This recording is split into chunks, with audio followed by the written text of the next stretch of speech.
So today is 5.3, Algebra 2. We're going to talk about synthetic division. So we talked about long division, and I had you guys practice that because it is important that you know how to do long division. But now we're going to talk about synthetic division.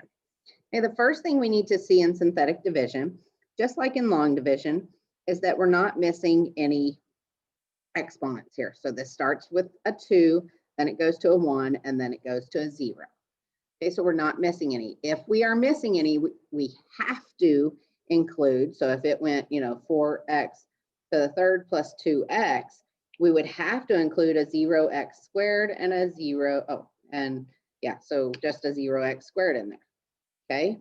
So it's really important that you keep that in mind. You cannot skip any variables, any exponents in this method, okay? With long division, you can, it just makes it a little more difficult sometimes. With synthetic division, you cannot skip, okay? So with synthetic division, okay, I've checked that. Now I'm going to take what I'm dividing by, set it equal to 0, and solve for x. So subtract 2 from both sides, and I get x equals -2. Okay, here's where the fun starts. That -2, where I just solved for x, I'm putting over here, and I'm putting a little box around it. Then all I'm doing is I'm taking these coefficients with their signs, positive or negative, and I'm putting them down here. Okay. All right, these are the steps. The very first thing I always do, bring my first one down.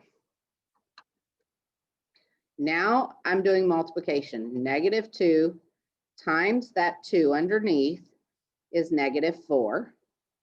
Now I'm just going to add these. 7 minus 4 is 3. Now I'm just going to repeat.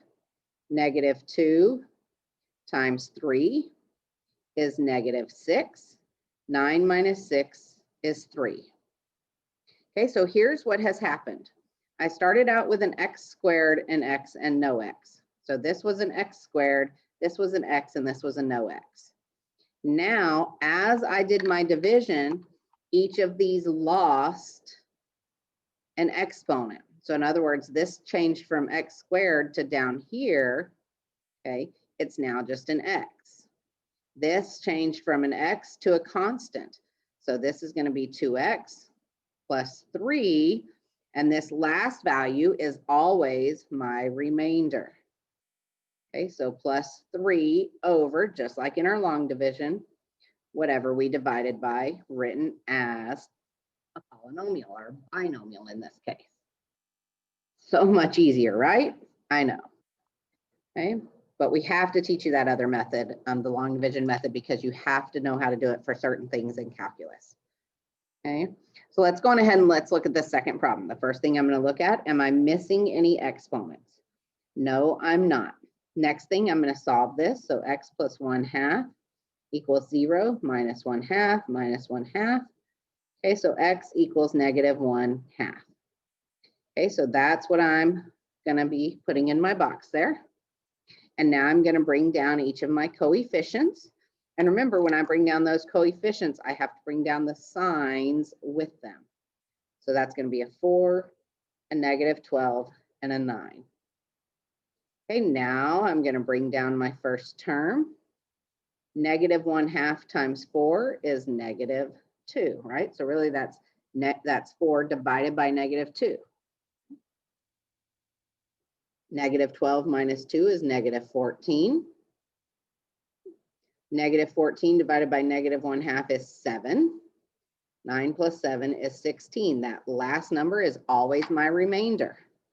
Okay, so this was an x squared, so that means now it's an x. This was an x. It means now this is just the constant. And then I have my remainder. Why don't you guys go on ahead and try this one right here?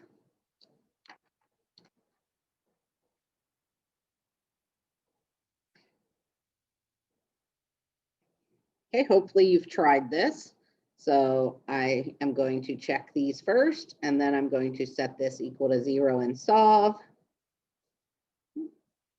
So I have my -3. I'm going to bring down my coefficients. And now I'm going to do my multiplication. -3 times 6 negative 18. So that's negative, what, 23? Negative 3 times negative 23 is positive 69. So that's going to be 63. Okay, that's my remainder. This was an x squared, so now it's an x. This was an x, so that's the constant. And then I'm going to have my plus my 63 over x plus 3. Okay, synthetic division is so much nicer than long division, but we don't want you to forget long division because you do have to use it. Okay? We are going to be using synthetic division a whole lot more in this chapter, so make sure you know how to do it. Okay, and I will see you guys next time.